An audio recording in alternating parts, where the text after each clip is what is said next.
আমার সকালটা শুরু হয়ে গেছে। সবাইকে আসসালামু আলাইকুম। কেমন আছেন সবাই? আশা করি সবাই ভালো আছেন। আমি আপনাদের নিয়ে আমার প্রতিদিনের জার্নিতে নিয়ে যাচ্ছি। আসলে আজকে থেকে আমি আমার জীবনের নতুন একটা চ্যালেঞ্জে অংশ নিয়েছি। প্রচুর হেলদি হয়ে গেছি। অনিয়মিত জীবনযাপন বলেন, তারপরে বয়সের ভার বলেন, সব কিছু মিলেমিশে একটা আনহেলদি হয়ে গেছি। তো সেই আনহেলদি লাইফটাকে হেলদি করার জন্য আজকে আমি একটা জার্নি শুরু করছি। সেই জার্নিতে আপনাদেরকেও স্বাগত। চলুন।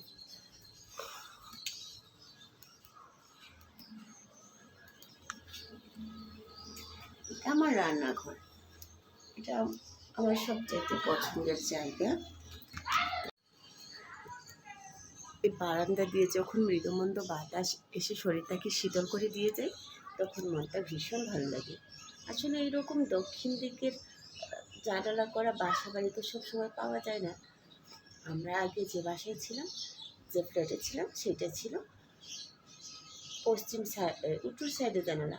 বাতাস ঠিক মতো পেতাম না, কিন্তু এবার আমরা দোতলায় নেমে এসেছি আর সেখানে দক্ষিণ দিকের জানালা আছে। দক্ষিণ দিকের জানালাটার একটা দারুণ সুবিধা আছে। এখানে সব সময়ই বাতাস পাওয়া যায়, আর এই সবসময় বাতাসটা মন প্রাণ দুটোকেই খুব শীতল করে দেয়। আরও আছে, এই দেখেন, পশ্চিম দিকের দরজা, ব্যালকানি, এদিক দিয়েও কিন্তু প্রচণ্ড বাতাস আছে। 4-5টা ফাঁকা বাসা, বাতাসের কোনো কমতি নেই। ব্যালকানিতে আবার আমি আমার পছন্দনীয় কিছু গাছপালা লাগিয়েছি।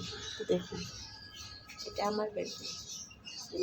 গোসল করে লঙ্গি মিলে দিয়ে গেছে। এটা আমার চেয়ার, এখানে আমি সকালবেলাটাই বসি। পেলেন তো আমার ডিসক্রিপশন। হ্যাঁ, আরও দুটো কথা বলি। আমি কিন্তু একজন গৃহিণী, চাকরিজীবী নয়, কিন্তু গৃহিণী। বাচ্চা আমার একটা সবার ছোট যে বাচ্চা, সেটা প্রাইমারি স্কুলে পড়ে, ক্লাস 3-তে। তাকে প্রপারলি রেডি করে তারপরে স্কুলে নিয়ে যেতে হয়। তো সকালবেলাটা একদিক দিয়ে যেমন হচ্ছে কাটে ভীষণ ব্যস্ততায়। এই কারণে আমি সকালবেলাটায় কোনো এক্সারসাইজ করতে পারি না। হাজব্যান্ডের অফিস চলে যাই 7টা বাজে, সকাল 7টা বাজে। মেয়ের স্কুল 8:30টায়।